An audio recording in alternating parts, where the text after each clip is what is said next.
Norway is the land of fjords, and it's also a country with a transport company with the name of Midtstøl. This limited edition model by WSI is in the colours of Midtstøl, and we'll see it in detail soon. The truck is a Scania Streamline 6x4, and it's pulling a 3-axle semi-low loader. The packaging is the usual WSI style, and in addition to the model there's a bag containing bags of parts.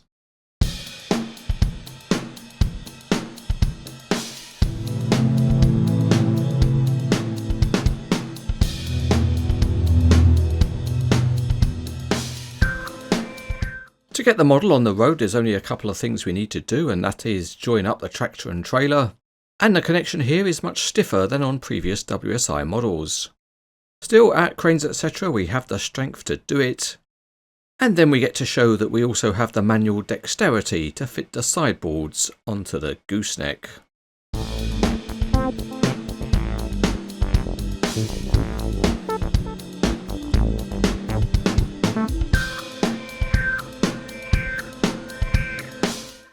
Once again, the chassis of this WSI model is very detailed, and all of the major components are there.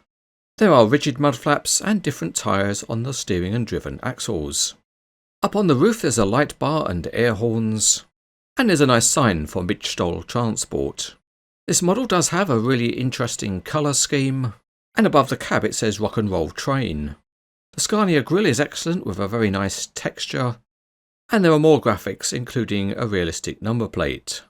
It also has Scania written on the mud flaps. The quality of the graphics on the cab is excellent, and it is a very interesting decoration. It continues on down to the side fairings, and there are also very smart wheels. The cabinet tower behind the cab has a super shiny mirror finish, so you just need to avoid putting your mucky fingerprints on it. The twin exhaust stacks also look very good. At the back there's more very nice detailing of the wheel arches and lights.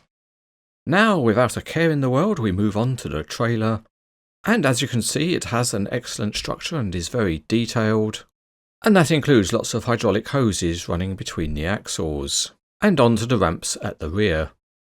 The gooseneck has got a couple of spare wheels and there are tiny graphics around the edges, and the trailer deck has got the usual high detail with plastic replica timbers. The wheels look attractive with highlighted hubs, and there are more replica timbers inlaid into the loading ramps. The ramps are locked by nice chains, and at the back the hydraulic rams have hoses running to them.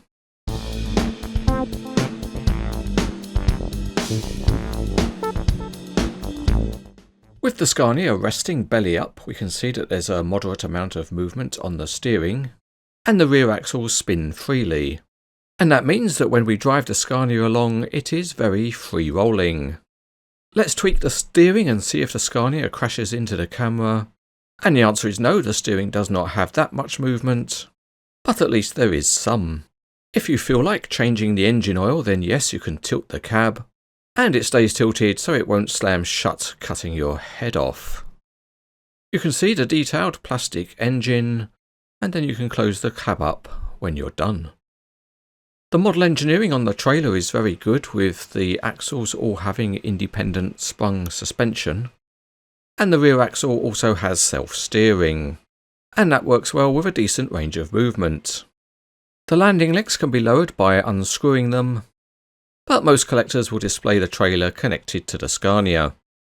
It rolls along well with all of the wheels being properly grounded, and you can see that the suspension works very well.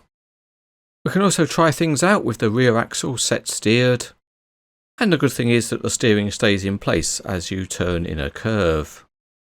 Let's have a quick look at some of the other features on the model, and at first there are some pull-out marker boards under the gooseneck, and included with the model are various loading ramps, and these allow vehicles to get up onto the gooseneck if they need to. First we've got these two normal plates, but surprisingly the model also includes longer ramps. You can extend the width of the deck by pulling out all of the little beams, and then there are lots of replica timbers that you can span between them. Another option you have is to fit plenty of deck posts, And although these drop into the holes provided, they don't necessarily want to stand up straight.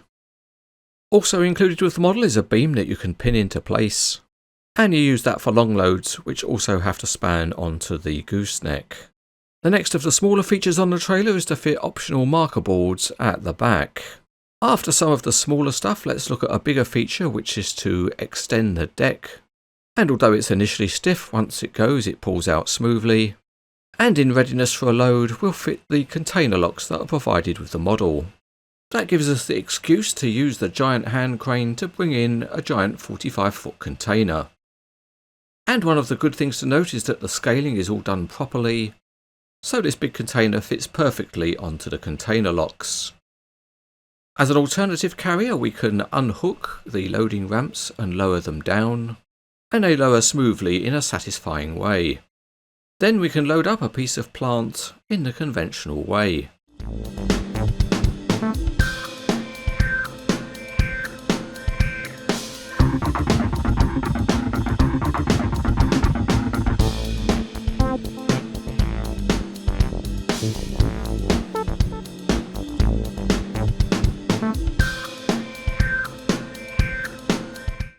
This is a very attractive limited edition model from WSI, and it's a flexible model because you can put lots of different loads on it.